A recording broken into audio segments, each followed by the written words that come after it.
They say weddings bring joy, but for one family, a single invitation carried more than celebration, it carried a test. Daniel had always been the golden son. Ambitious, confident, successful, he had a life others envied. His younger brother Marcus was 50, single, quiet, often overlooked, tending to the family bookstore and losing himself in music and books. Daniel never thought much of him, seeing him as slow, timid, invisible. Over the years, family gatherings had become arenas for Daniel's subtle jabs, jokes meant to amuse others but cut deep. Marcus never retaliated. He simply smiled, nodded, and quietly returned to his life, which was simple, steady, and solitary. When Daniel got engaged, he planned a lavish wedding, the kind people would remember for years. He invited everyone, but he knew that inviting Marcus would amuse his friends. He imagined his brother standing awkwardly, humiliated, a reminder of Daniel's own superiority.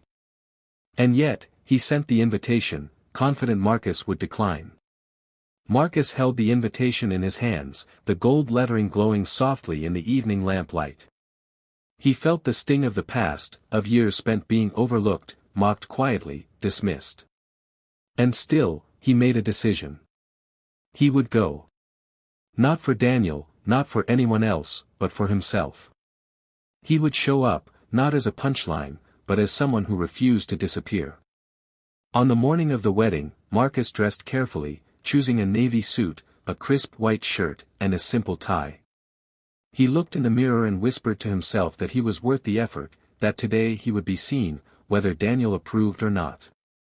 He arrived at the venue early, standing quietly in the shadows as laughter and chatter filled the grand hall. Daniel was surrounded by friends, business associates, people admiring his wealth, his success. He greeted Marcus with a polite smile, avoiding eye contact, and excused himself to mingle. Marcus nodded, his smile soft but firm, understanding that his presence alone would speak louder than any words. As the ceremony began, Marcus observed the preparations, the excitement, and the careful orchestration of joy. He remembered childhood days when Daniel had taken center stage, when their parents called him the golden child, while Marcus faded into the background. He remembered helping their mother with chores, staying late to shelve books in the bookstore, and quietly listening to the hum of the world around him.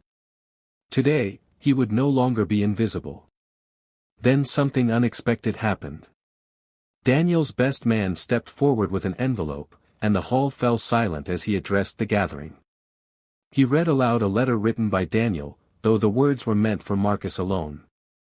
Daniel admitted that he had been cruel, that he had seen Marcus's quiet life as a flaw, as a reminder of his own superiority. He confessed envy of Marcus's patience, kindness, and strength, qualities Daniel himself often overlooked. Marcus listened, stunned, as the words he had longed to hear finally emerged. Daniel had seen him. Daniel understood. Marcus stepped forward, took his brother's hand, and said simply, "Thank you for finally seeing me."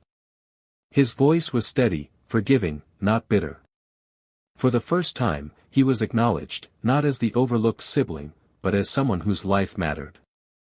The hall was silent, guests unsure how to respond, yet moved. Tears glistened in the eyes of more than one friend or family member, touched by the quiet dignity of a man who had long been dismissed and was finally recognized. From that day forward, Daniel and Marcus began to rebuild their relationship.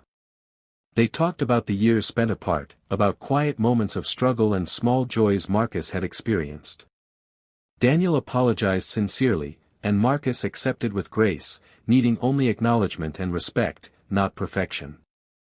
Marcus's life did not change overnight, nor did he suddenly become the life of every gathering. But he became seen, and that alone was transformative. The lesson of the day was clear: pride and ridicule could not erase the strength of a patient heart, nor the power of recognition. Marcus had shown up for himself, and in doing so, he had changed not just his brother, but the family.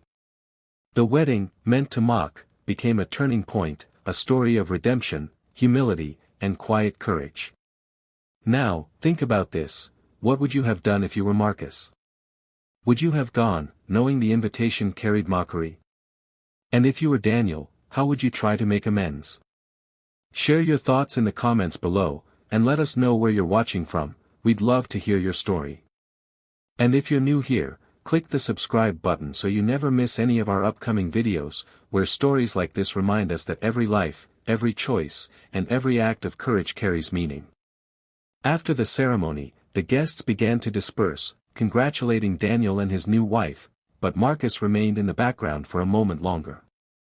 He watched the way Daniel smiled, genuine now, though still tentative, trying to bridge years of distance. Marcus's mind wandered back to childhood, the quiet Sunday mornings when he and Daniel would compete to see who could catch the most fish at the lake, Daniel always winning, always bragging, and Marcus, content to watch the ripples on the water and feel the sun warm his back. Those were the moments Daniel had dismissed, but Marcus remembered them vividly. He realized that even in the shadows, life had offered him beauty, and he had survived without bitterness. As the day progressed, small, unspoken moments unfolded. Daniel introduced Marcus to old friends he hadn't seen in years, and there was a hesitancy at first, awkward smiles, lingering glances. Marcus accepted the attention with quiet dignity. He didn't need validation, but he recognized that being seen could heal not just his own heart, but also the hearts of others who had witnessed the past neglect. There were whispers, subtle glances, and even a few raised eyebrows among the wedding staff.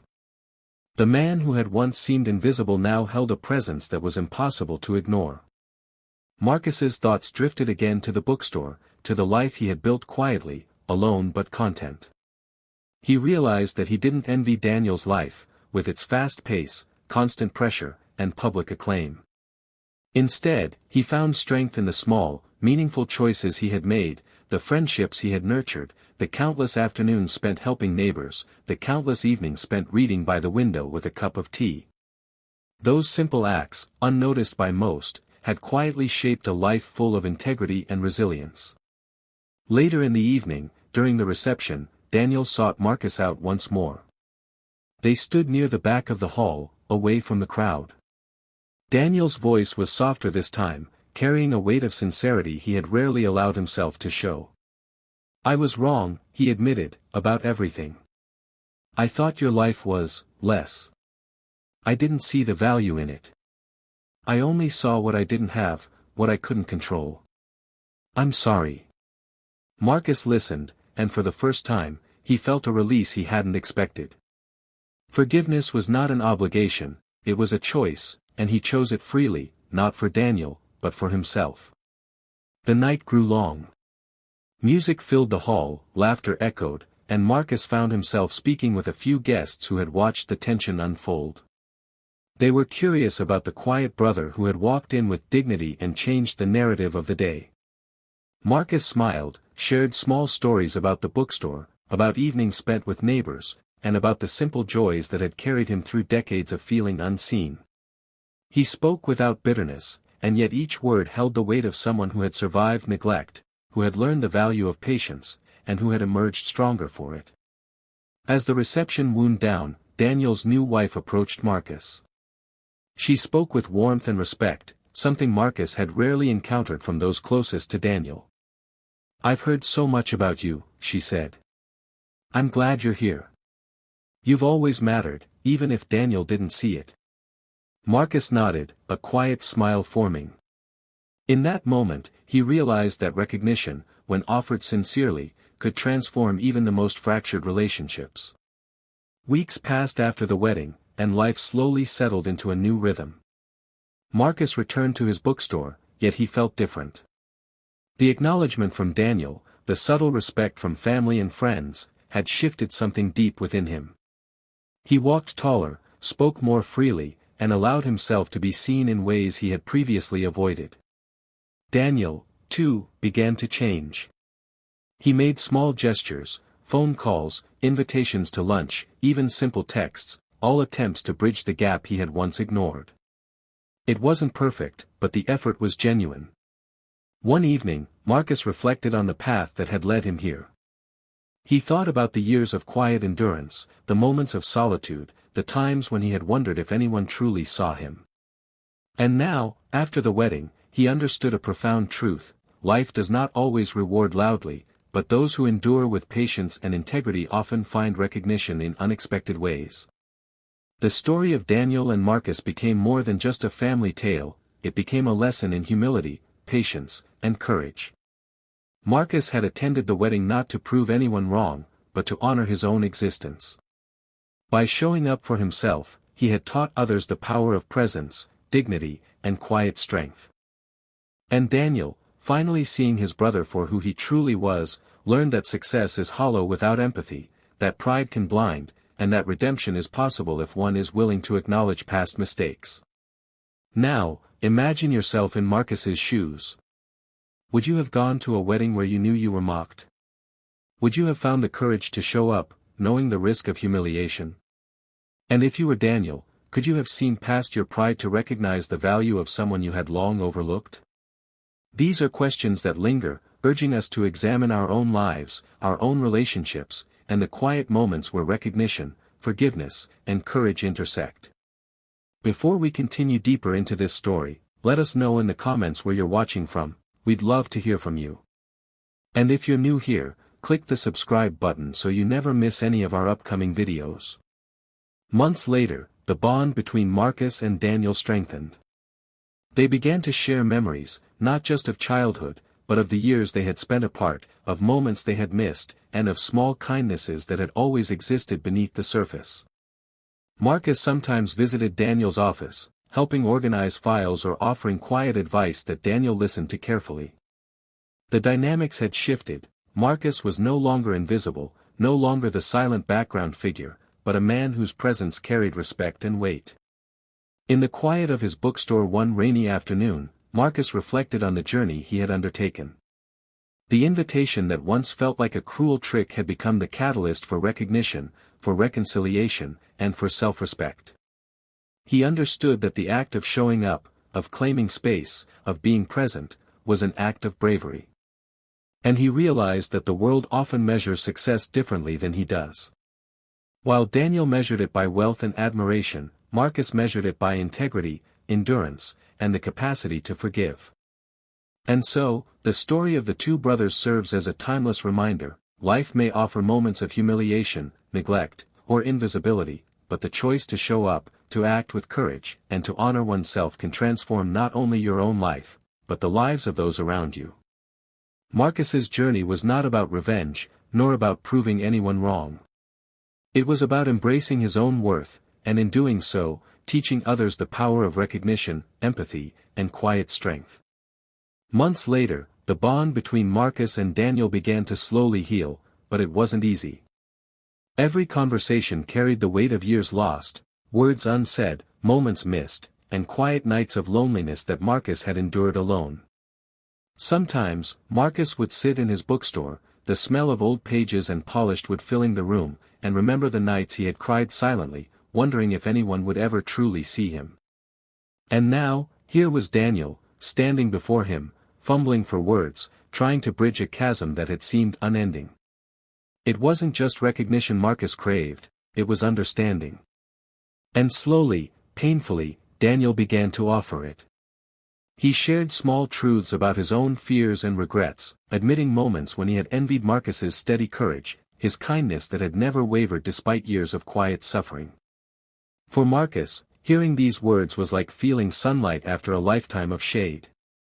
His chest tightened, his throat ached with emotions he hadn't allowed himself to feel in decades: relief, validation, sorrow, and, unexpectedly, hope.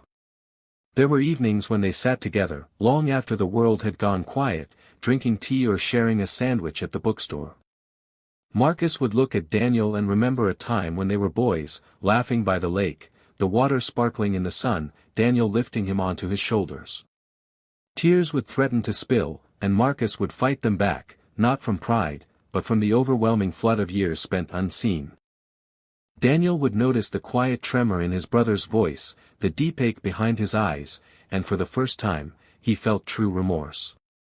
One night, after a particularly long conversation, Marcus finally allowed himself to speak the words he had kept buried for decades. "I don't need you to fix everything," he said softly, voice trembling. "I just needed you to see me, really see me." Daniel reached across the table, gripping Marcus's hand with a firmness that carried years of regret and a promise of change. "I see you," Daniel whispered, voice raw. "I see everything I've missed. I see you, Marcus. And I am so sorry." In that moment, Marcus felt a weight lift off his chest, a heaviness he hadn't even realized he'd carried. Tears slid down his cheeks, unchecked this time, and he let himself cry, not for pain, not for loss, but for the fragile, beautiful thing called recognition. After years of being overlooked, mocked, and minimized, he finally felt seen. And Daniel, who had once taken everything for granted, finally understood the quiet strength of a man who had survived invisibility and emerged whole. The bookstore, once just a place of work, became a sanctuary. Marcus walked through the aisles, touching the worn spines of books that smelled of time and memory, thinking of every quiet moment that had led him here. And for the first time, he felt a profound truth: life is not measured by others' approval or by loud victories. It is measured by endurance, by love quietly given, by the courage to show up even when the world doubts you. That evening, Marcus sat by the window, watching the rain streak the glass. He thought of the wedding, the laughter, the applause, the moment Daniel had finally admitted his envy and shame. He realized that every lonely night, every whispered doubt, had prepared him for this, for dignity reclaimed, for reconciliation earned, and for the unspoken power of simply being present.